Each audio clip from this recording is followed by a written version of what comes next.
Matius pasal 25. Gadis-gadis yang bijaksana dan gadis-gadis yang bodoh. Pada waktu itu hal kerajaan sorga seumpama 10 gadis yang mengambil pelitanya dan pergi menyongsong mempelai laki-laki.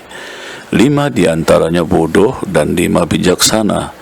Gadis-gadis yang bodoh itu membawa pelitanya, tetapi tidak membawa minyak. Sedangkan gadis-gadis yang bijaksana itu membawa pelitanya dan juga minyak dalam buli-buli mereka. Tetapi karena mempelai itu lama tidak datang-datang juga, mengantuklah mereka semua lalu tertidur. Waktu tengah malam terdengarlah suara orang berseru, "Mempelai datang, song-songlah dia." Gadis-gadis itu pun bangun semuanya, lalu membereskan pelita mereka. Gadis-gadis yang bodoh berkata kepada gadis-gadis yang bijaksana, "Berikanlah kami sedikit dari minyakmu itu, sebab pelita kami hampir padam." Tetapi jawab gadis-gadis yang bijaksana itu, "Tidak, nanti tidak cukup untuk kami dan untuk kamu. Lebih baik kamu pergi kepada penjual minyak dan beli di situ." Akan tetapi, waktu mereka sedang pergi untuk membelinya, datanglah mempelai itu dan mereka yang telah siap sedia masuk bersama-sama dengan dia ke ruang perjamuan kawin. Lalu pintu ditutup. Kemudian datang juga gadis-gadis yang lain itu dan berkata, "Tuan, Tuan, bukakanlah kami pintu." Tetapi ia menjawab, "Aku berkata kepadamu, sesungguhnya aku tidak mengenal kamu. Karena itu, berjaga-jagalah, sebab kamu tidak tahu akan hari maupun akan saatnya." Perumpamaan tentang talenta. Sebab hal kerajaan surga sama seperti seorang yang mau bepergian ke luar negeri, yang memanggil hamba-hambanya dan mempercayakan hartanya kepada mereka. Yang seorang diberikannya 5 talenta, yang seorang lagi 2, dan yang seorang lain lagi 1, masing-masing menurut kesanggupannya. Lalu ia berangkat. Segera pergilah hamba yang menerima 5 talenta itu. Ia menjalankan uang itu lalu beroleh laba 5 talenta. Hamba yang menerima 2 talenta itu pun berbuat demikian juga dan berlaba 2 talenta.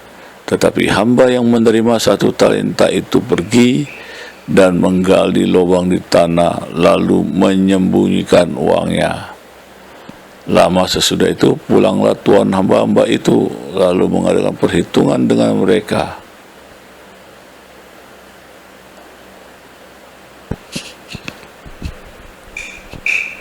Hamba yang menerima 5 talenta itu datang dan ia membawa laba 5 talenta.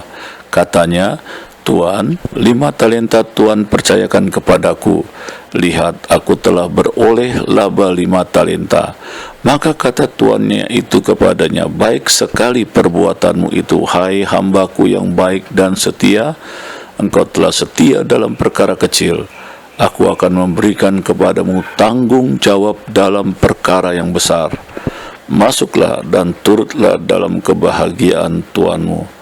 Lalu datanglah hamba yang menerima 2 talenta itu, katanya, 'Tuan, 2 talenta Tuan percayakan kepadaku. Lihat, aku telah beroleh laba 2 talenta.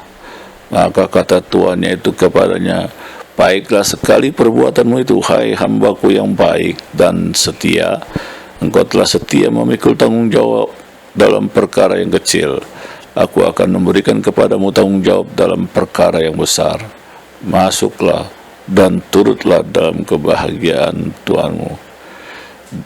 Kini datanglah juga hamba yang menerima 1 talenta itu dan berkata, 'Tuan, aku tahu bahwa Tuan adalah manusia yang kejam, yang menuai di tempat di mana Tuan tidak menabur, dan yang memungut dari tempat di mana Tuan tidak menanam. Karena itu aku takut dan pergi menyembunyikan talenta Tuan itu di dalam tanah. Ini terimalah kepunyaan Tuan.' Maka jawab tuannya itu, hai kamu hamba yang jahat dan malas, jadi kamu sudah tahu bahwa aku menuai di tempat di mana aku tidak menabur, dan memungut dari tempat di mana aku tidak menanam. Karena itu sudahlah seharusnya engkau itu kau berikan kepada orang yang menjelakan uang, supaya sekembaliku aku menerimanya serta dengan bunganya. Sebab itu ambillah talenta itu daripadanya dan berikanlah kepada orang-orang yang mempunyai 10 talenta, karena setiap orang yang mempunyainya kepadanya akan diberi sehingga ia berkelimpahan. Tetapi siapa yang tidak mempunyai, apapun juga yang ada padanya akan diambil daripadanya. Dan campakkanlah hamba yang tidak berguna itu ke dalam kegelapan yang paling gelap, di sanalah akan terdapat ratap dan kertak gigi. Penghakiman terakhir, apabila anak manusia datang dalam kemuliaannya dan semua malaikat bersama-sama dengan dia, maka ia akan bersemayam di atas takhta kemuliaannya. Lalu semua bangsa akan dikumpulkan di hadapannya, dan ia akan memisahkan mereka seorang daripada seorang, sama seperti gembala memisahkan domba dari kambing. Dan ia akan menempatkan domba-domba di sebelah kanannya dan kambing-kambing di sebelah kirinya. Dan raja itu akan berkata kepada mereka yang di sebelah kanannya, mari hai kamu yang diberkati oleh Bapakku, terimalah kerajaan yang telah disediakan bagi kamu sejak dunia dijadikan. Sebab ketika aku lapar, kamu memberi aku makan, ketika aku haus, kamu memberi aku minum, ketika aku seorang asing, kamu memberi aku tumpangan.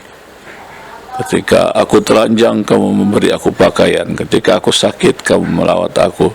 Ketika aku di dalam penjara, kamu mengunjungi aku. Maka orang-orang yang benar itu akan menjawab dia, katanya, Tuhan, bila manakah kami melihat engkau lapar dan kami memberi engkau makan, atau haus dan kami memberi engkau minum? Bila manakah kami melihat engkau sebagai orang asing dan kami memberi engkau tumpangan, atau telanjang dan kami memberi engkau pakaian? Bila manakah kami melihat engkau sakit atau dalam perjalanan dalam penjara dan kami mengunjungi engkau? Dan raja itu akan menjawab mereka, aku berkata kepadamu, sesungguhnya segala sesuatu yang kamu lakukan untuk salah seorang dari saudaraku yang paling hina ini, kamu telah melakukannya untuk aku. Dan ia akan berkata juga kepada mereka yang di sebelahnya, enyahlah dari hadapanku, hai kamu orang-orang terkutuk, enyahlah ke dalam api yang kekal yang telah sedia untuk iblis dan malaikat-malaikatnya.